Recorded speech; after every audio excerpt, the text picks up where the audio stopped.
So I was walking away, and I came back to get the cards so that I could take them outside and cleanse them, and for my next reading. And I forgot that I did not look at the bottom of the deck, which isn't something I always do. But I figured, okay, I'll just check out the book and see if it's significant, right? So I haven't even gotten fully through it, but I'm already finding that it's super significant. So this is the 10 of. This is the energy that I like to say to either that you're walking into or just to be aware of. Okay, not to. Okay, so the seeker is faced with many pressures from the outer world. Often these are related to his or her livelihood, or they are from within the family relating to material means. This tension may cause you to contemplate the abandonment of long-time desires and ideals. These are of the heart. Do not lose sight of these goals. They are the release from the mundane. Surrender is never a temporary solution. It is a definite defeat. Hold to the path. There is success at the journey's end. So this was an encouragement that you need in this moment to continue going. I know it feels like there's nothing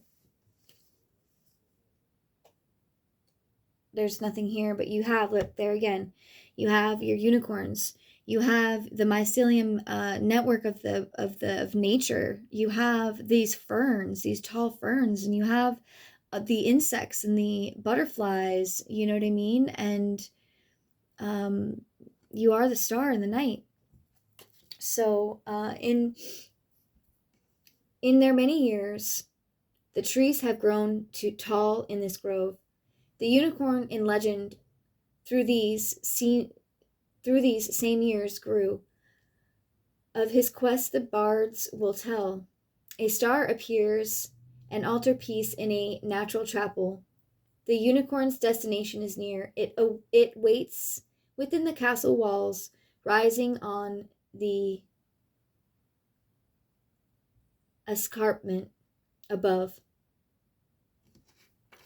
And there was a ritual here, and I found that was maybe something else. If you don't really drink tea or whatever, you don't do that fairy stuff, but you maybe this is the ritual. So this is a path working exercise or guided meditation titled The Way Home.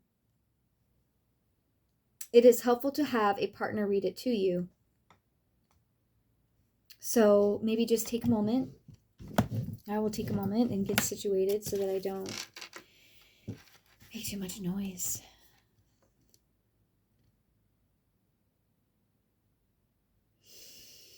So take a moment, take a deep breath in.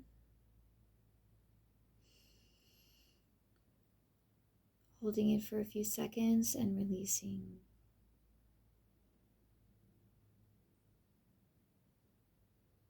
Do this for a few more moments, connecting your breath to the beat of your heart.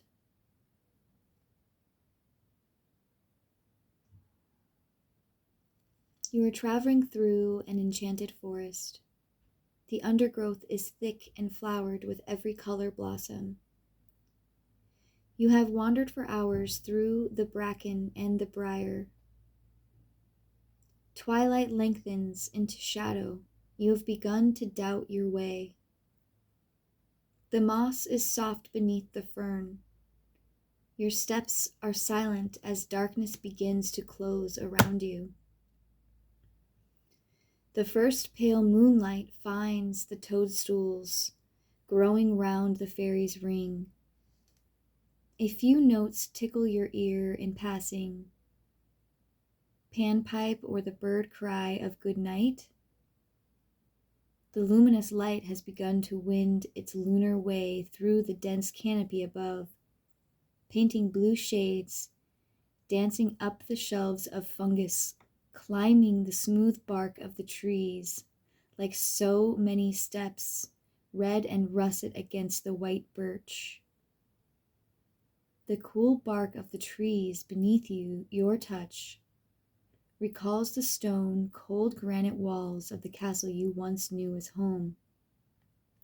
Taller now, you wonder if those walls will still seem to magically tower toward the twinkling stars in the night, or in the cavernous fireplaces do the fires burn as bright. Remember the first rays of dawn as morning found the way through the curtains of lace to trace their patterns on the turret curve of the wall. From the great hall below, you hear the fire crackle as it flames to life, when the great logs are levered into place upon their bed of coals, and the shadows of gargoyles are cast by the Andrians heavy at their post. It was there in the warmth of this fire's hearth so many hours were spent in merriment, and the minstrel sang his songs long past the witching hour. Recall the words of the minstrel's song.